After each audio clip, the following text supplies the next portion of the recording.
Hello আব্বা। হ্যাঁ বল। আব্বা আমি বিদেশ করতে পারবো না, আমার ভাল লাগে না, কাজ কাম করতে ভাল লাগে না, খুব কষ্ট লাগে। ওরে সোনা রে, তাই নাকি?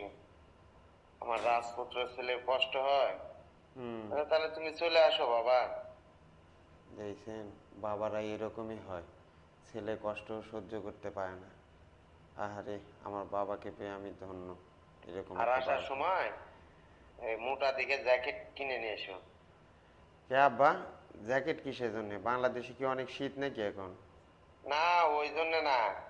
এই যে আমাদের বাগানে বাঁশের ঝাড় আছে না?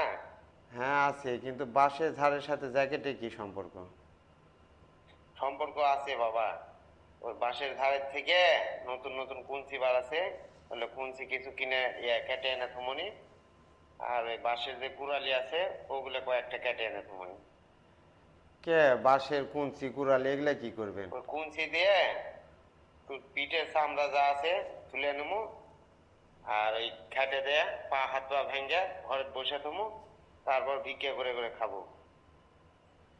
এটা কোনো কথা আব্বা? আপনি কি এক্ষুনি কি গর্ব করলাম? হ্যাঁ, এটা কথা না। আমি জমিদারের বাচ্চা। আমি যে জমিদার, তো বসে বসে খাওয়ামো আর তুই খাটের উপরে বসে বসে মোবাইল চাপবো। আর অর্ডার করবো, আর দাস দেশে আছে 1000টা, তারা এনে এনে তুই খাবার দিবে আর তুই খাবো বসে থেকে। হ্যাঁ, বিদেশ অনেক কষ্ট। এক জগৎ থেকে ধার দেনা করে তোকে বিদেশ পাঠাচ্ছি, আর তুই বিদেশ করে আবার গুনে চলে আসবো। হ্যাঁ, আসে কায় বাড়িতে আয়, তারপর তুই মজা বুঝবো নি। কিরে, চুপ করে আছো কে? বাড়িতে আসবো না? আপনি যেগুলা করলেন এরপরে বাড়ি আসবো কি করে? আমি অক্যামলা হতে পারি, কিন্তু পাগল না। জানে মায়া আছে না?